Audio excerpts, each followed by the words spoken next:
Well, hello there, and I do hope you're all well, and this will be the last one. But this is very, very interesting, because I think this is probably the most important question, because if you're one of these people who works on the shop floor, and you voted for Brexit to leave the evil overlords of the EU, and you thought leaving would be better for you, I think you're going to be in for a shock, because I think this is Nick Quigley, judging by his accent, I think is from the Labour side. But the thing is, it goes on about trade unions having more say, and the reason why, and basically asking why is it that when it comes to being on boards, there seems to be very little room for trade unionists. And then it just seems to escalate and escalate, and you can tell that our hapless Anne-Marie Trevelyan has nowhere to go. She just keeps repeating the same old mantra as if to say, nothing to see here, nothing to see here. We will have a diverse people throwing out wonderful ideas, and I'm sure the word punchy comes in. And if you want to see what punchy looks like, just check the team behind her, because that's who she's on about, from what I can gather. Very interesting. Yeah, thanks, Jay.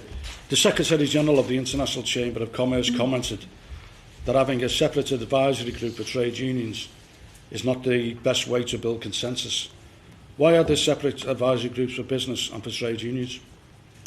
So, as I was just mentioning earlier, we engage obviously extensively with our trade unions to ensure that the interests of those workers, who we all, are the lifeblood of all our businesses, are fully consulted across our trade. Well, if they're the lifeblood of all businesses, wouldn't you have more of them on it then? Policy piece, and the Trade Union Advisory Group in of itself provides a kind of a high-level forum for representatives chosen by the leading trade unions to advise government on thinking about how to both protect and, of course, advance, importantly, the important interests of workers as part of that strategic level thinking that we have on trade policy. Tags themselves, the sort of sectoral areas, are there designed to focus on those sector-specific business interests. And, I'm in regular contact with Francis O'Grady from the TUC about how we bring trade unions into those where they're appropriate. And we are looking to make progress on that at the moment. As I said, I was discussing this with Francis on Monday in Aberdeen.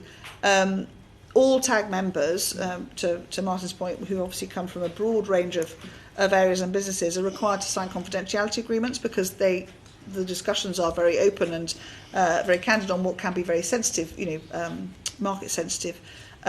If they're all open and candid discussions, why do they need to sign non-disclosure agreements then?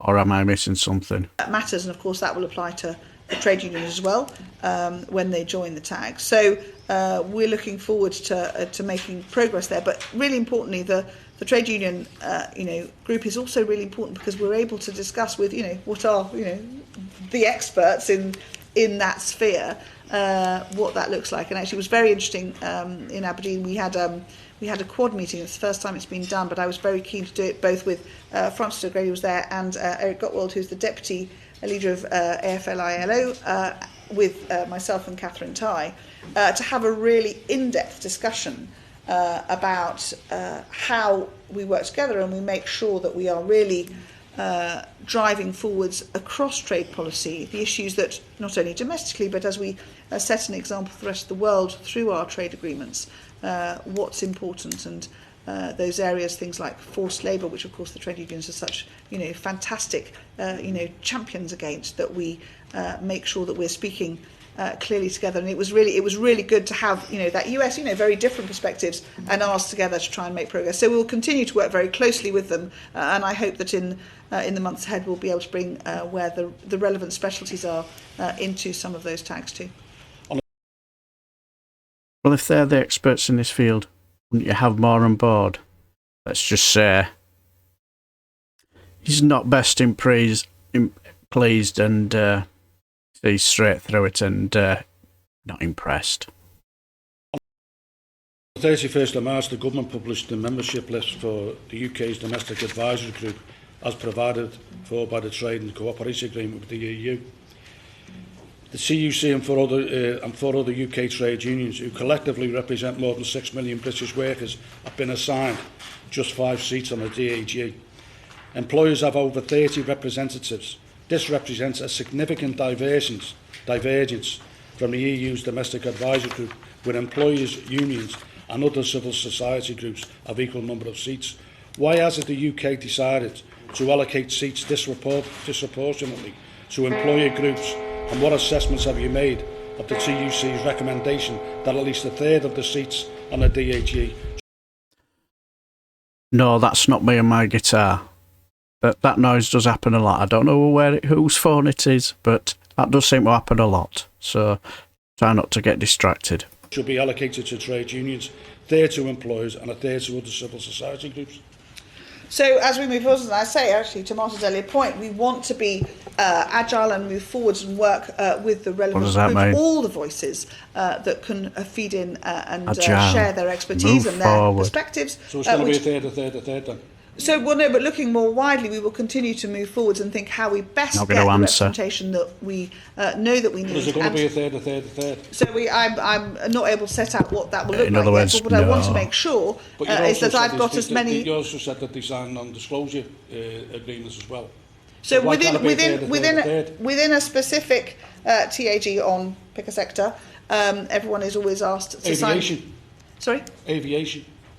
On aviation? The trade unions and the aviation work closely together during the pandemic, which, as you know, went down indeed, to 2%. There was some very, and indeed it was UKEF, part of my department, that was able to underwrite and support and provide the financial support to ensure that the airlines were able then to come back, as we're seeing them, which is great news, back into action as we go forward. Secretary of State, are you working towards a third? So, as I say, what I'm working towards is making sure that I've got representation from across the piece, and how that it probably won't be identical in every one, because by definition I want all the voices within each sector to be there to make sure all the voices except trade unionists. That my negotiating teams have got the ability to to talk and really test the issues that we want to challenge as we go forwards, and think about where we want to be pushing forwards in those free trade agreements, for instance, and what those key areas are, and having that breadth of expertise and those voices sitting with them, one of which of course will I hope be trade union voices in many of those sectors, will be really important. So we're continuing to work on that. So there's not a third then. So you're making progression to include the trade unions. So those discussions are going. We've already offered 6 spaces on some of the tags where I think it would be really important to have union voices, and we're looking forward to making progress and hoping that those will come forward in the months ahead. Okay, Lodgers and Molly, you want to come in this area? They might think, oh, I've had a lucky escape. But no, carries on with the same subject. Still punts the same nonsense. Thank you, Mr. Leader. Yes. You've mentioned Frances O'Grady a number of times, but she's been clear by saying the Trade Union Advisory Group is no substitute to proper engagement in involving trade unions and employers around the table. Politico reported in December 2020 that more than 8 in 10 of the government's current advisory groups come from big business, not even small businesses and small business federations, big business. While non-governmental groups like NGOs, smaller businesses and trade unions only account overall of 2 in 10. It seems to me a bit like your department, your bureaucrats and yourself think that they know better than trade unions and the ICC businesses themselves that are saying that they want to meet around in equal numbers. The ICC president said that they want to meet in equal numbers around the table with trade unions. The trade unions are saying that they want to meet in equal numbers around the table. Why does your department think that they know better than the advisors in terms of who should be meeting around the table and talking? This is just hilarious. Still pump the same old nonsense of how punchy we are and where we want to hear all voices except trade unionists, though. Because who gives a shit about the plebs? So as I say, we are continuing to want to make sure that we've But got the right... why do you know better than what they're asking? Well, it's not a matter of knowing better. People bring advisors, bring their positions, and I want to make sure that I've got a breadth of voices in each of those sectoral voices, and I'm hoping very much that the trade union members who we have if the invited businesses already. are saying that they want to meet in equal numbers, the businesses and the ICC are saying that they want to meet in equal numbers around the table. All European Union meets in equal numbers around the table. Even in America, actually, they do meet around the table in equal numbers. So why have you, your department, your bureaucrats, yourself, with your leadership, decided to take a different course that everyone is saying isn't working? So, as I say, well, I think it is working. We've got a fantastic Well, the set ICC of doesn't think it's working, and the TUC doesn't think it's working. Well, we are getting very great, good thinking and really strong advice for my negotiating to be able to work from each of these sectoral groups. And in terms of the trade unions specifically, so far we have invited where we think there will be a real value to having trade union voice on six of them, and we continue to have that discussion. You failed to consult with large sectors of both business and civil society because of this arrogant approach of your department. Why can't you just go back and get your department to properly look at this again and have a proper balance? What is wrong with just having a proper balance? So as I say, we continue to, and everything, I think, to the Martin's point, we are everything. Just march on, In other words, everybody's told you not to jump off that cliff. It's going to be bad news for you. So are you going to jump off that cliff? Well, yes, because that's the plan we've already done. Yeah, but you're going to either do serious damage to yourself or kill yourself. But yeah, that's the plan we've decided to go on. We've listened to wide breadth of knowledge from people, what they have to say about it, and what have they said? Well, they said they'll probably do serious damage to ourselves and very much either kill ourselves. But still got to go ahead because that's the plan. Nothing is in a agile form. Nothing is permanent and fixed forever, and we continue to work with that. And I want to see trade union membership on as many of the tags as we can, and that's something that we're working on at the moment. Membership on all of the tags. What's wrong with that? Well, so what we're looking to do is bring in, as I say, within each one, we want a mix of sectoral expertise on all of them, and so we are working through that. And so far, there are 6 where we feel that it's really important to that, and I'm working with a TUC, and hopefully we'll be able to see that. Can you give me an example of a tag where a trade union and civil society and small businesses shouldn't be involved? No, what we're saying is I want to have that mix, and so far there are 6 where we've invited particularly, and we're waiting. 21 you have. So as I say, we work, and each of them is there to bring a series of voices together. There are also so many other ways in which everybody, not just the particular advisors, 6 out of can 21. feed in. Surely you understand, 6 out of 21 groups. This is not even 6 out of 21 members, because each group has numerous members. One place in 6 of them, and the others no representatives. Why do you think that is appropriate? And can you tell me why it's appropriate for trade unions to be excluded from those others? So as I've said, as we look to them, so far we've invited trade union representatives for 6 of them, and we continue to look across the piece at where I can make sure that my team have got the place. Do you have an aspiration to have trade unions and civil society and small businesses on all of them?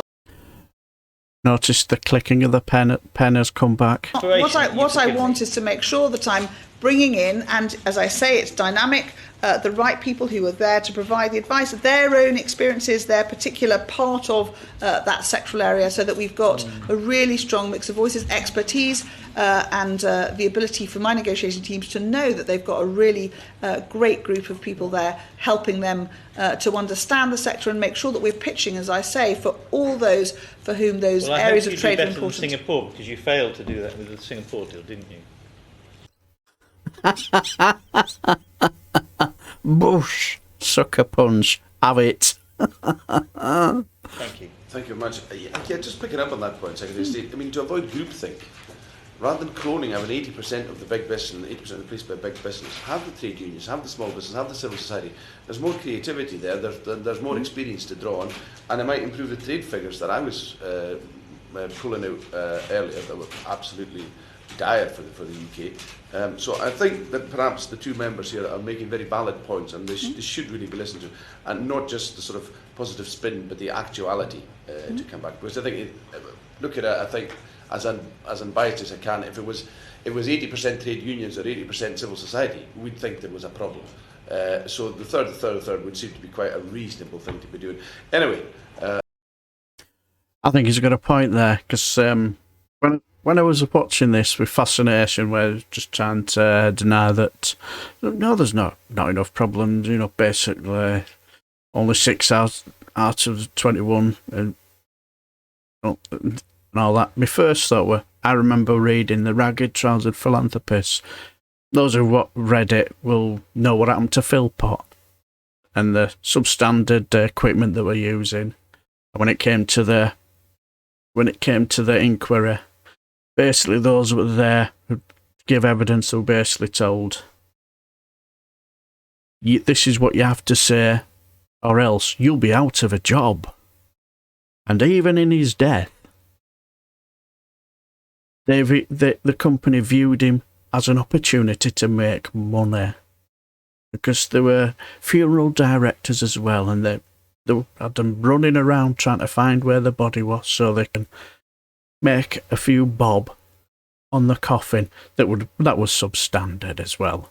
So all I'm saying is to you guys, you voted for this and you're on the shop floor and you think these people have your best interests at heart, I think you really do need to have a word with yourself. I remember when the withdrawal agreement came out and the workers' rights was taken out of the agreement and was going to be put into the parliamentary legislature, so it can be just frittered away.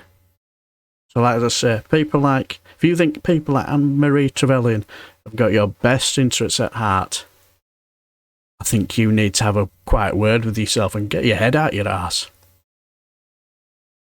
But anyway, that's the last of these videos. I do hope you enjoyed the series of our International Trade Secretary Anne-Marie Trevelyan, who was clearly out of her depth and shows what an absolute idiot she is. Anyway, I shall leave the video here. Until the next time, I shall bid you farewell and take care.